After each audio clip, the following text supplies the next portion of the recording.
السلام عليكم. اليوم حابة أقدم لكم طريقة عمل القراقيش الفلسطينية.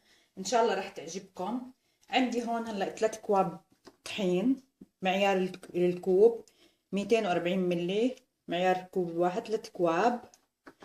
أكواب التعيير عندي معلقة كبيرة يانسون مطحون. معلقة كبيرة يانسون مطحون، أنا طحنته لا ناعم كتير ولا خشن، نص نص نص. عندي هون فنجان زيت ما يكون مليان، يعني ناقص شوي صغيرة. عندي هون معلقة صغيرة يانسون حب. عندي هون معلقتين كبار سمسم محمص، أنا حمصته.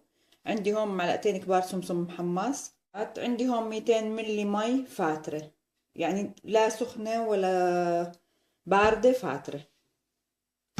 هلا رح عير 3 أكواب طحين.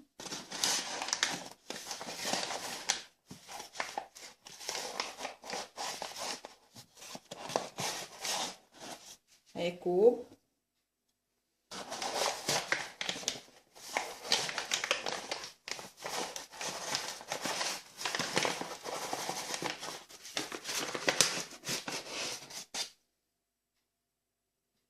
هي كوبين.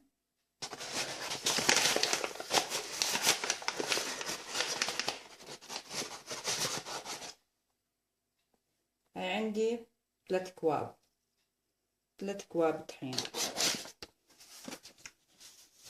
هلا رح احط اليانسون الحب زي ما قلنا معلقة صغيرة. رح احط معلقة كبيرة يانسون مطحون، معلقة كبيرة. ممكن اذا اللي ما بحبه يخففه، يعني ما بحبه كتير، وممكن تحطوا حبة البركة كمان، تضيفوا معلقة كبيرة. بس انا هلا مو متوفرة عندي حبة البركة.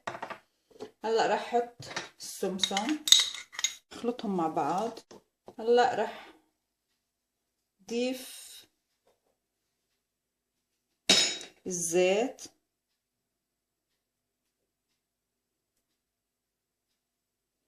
هلا انا هيك ضفت الزيت. هلا رح شوي افرك الطحينات بالزيت، اخلطهم مع بعض. رح ضيف المي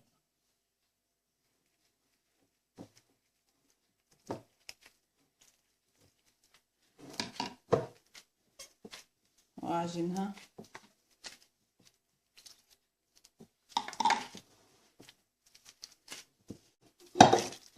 هلا نتركها شي، نحط شوية رشة طحين هيك، رشة خفيفة.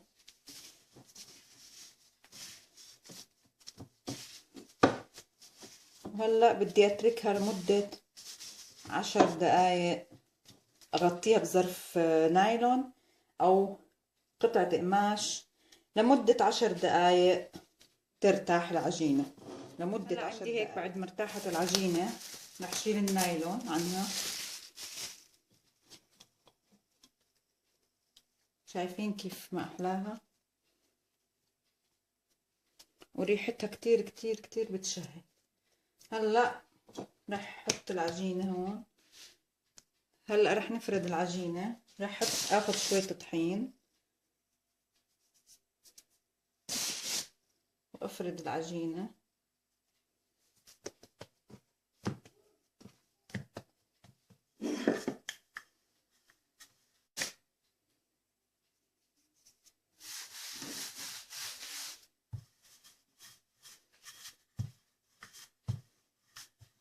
هلا هيك فردتها انا بالطول.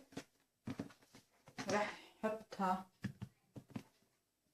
اتنيها هيك وهيك، اتنيها هيك 3 طبقات. صار عندي 3 طبقات فوق بعض. نحاول نرققها بعدين. هلا هيك بعد ما رقيتها، بعد عفوا ما طويتها، رح شيل الجوانب. رح شيل الجوانب.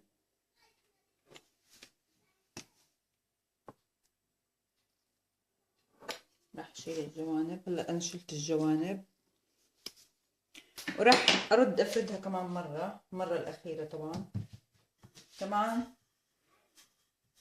بالطول. بس حاول نحط شوية طحين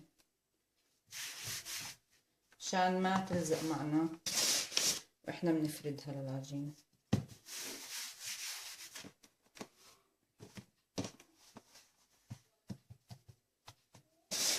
حط شوية طحين. هلا نفردها بالطول. بتحبوا ترققوها، بتحبوا تكون وسط خميلة، حسب ما بدكم.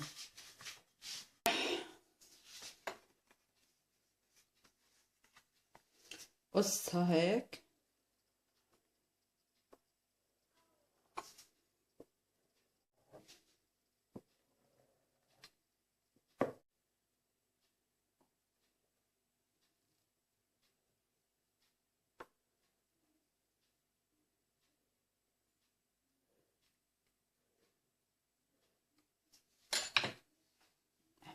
انا قصيتها بهذا الشكل.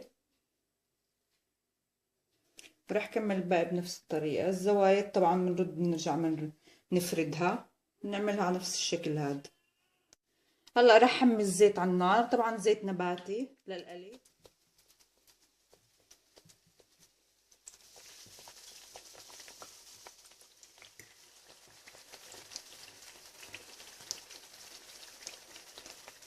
هلا رح شيلهم. عندي هون قطر، رح شيلهم احطهم بالقطر مباشرة.